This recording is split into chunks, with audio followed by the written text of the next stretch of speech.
ইরানের সর্বোচ্চ নেতা আয়াতুল্লাহ আলী খামেনিকে প্রকাশ্যে হত্যার হুমকি দিয়েছেন ইসরায়েলের প্রধানমন্ত্রী বেনিয়ামিন নেতানিয়াহু। পরিস্থিতি এমন জায়গায় পৌঁছেছে, অনেকেই শঙ্কা প্রকাশ করছেন ইসরায়েল এবার ফোর্দো পারমাণবিক স্থাপনা সহ ইরান জুড়ে তীব্র হামলার পরিকল্পনা করছে। ইরান ইসরায়েল সংঘাত গড়িয়েছে ষষ্ঠ দিনে।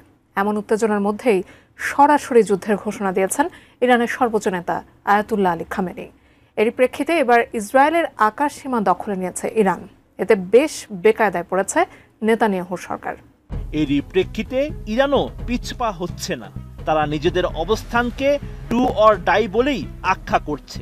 ট্রাম্প ও নেতানিয়াহুর হুমকির পর খামেনি স্পষ্টভাবে জানিয়ে দিয়েছেন যুদ্ধ শুরু হয়ে গেছে।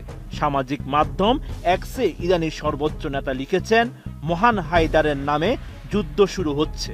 ইসলামী খেলাফতের চতুর্থ খলিফা হযরত আলী রাদিয়াল্লাহু তাআলা আনহু এর উপনাম হায়দার। খামেনি আরও লিখেন, আমাদের অবশ্যই সন্ত্রাসী শাসনের বিরুদ্ধে কঠোর জবাব দিতে হবে।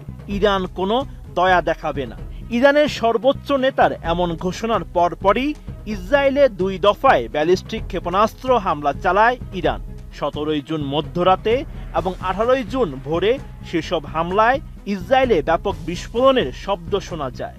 দ্য টাইমস অব ইসরায়েল জানায়, রাত 12টা 40 মিনিটের কিছুক্ষণ পরই ইসরায়েলের বিশাল অংশ জুড়ে রকেটের সাইরেন বাজতে শুরু করে। এ সময় প্রায় 15টি প্রজেক্টাইল আঘাত আনে। এর প্রায় 40 মিনিট পরে প্রায় 10টি ক্ষেপণাস্ত্র ইসরায়েলে আকাশ ছুঁয়ে আসার মাধ্যমে পরবর্তী আক্রমণ শুরু হয়। এমন হামলার পরেই ইসরায়েলের আকাশ সীমার পূর্ণ নিয়ন্ত্রণ ইরানের হাতে বলে দাবি করেছেন দেশটির সামরিক বাহিনীর অভিজাত শাখা কর্নেল ইমান তাজিক।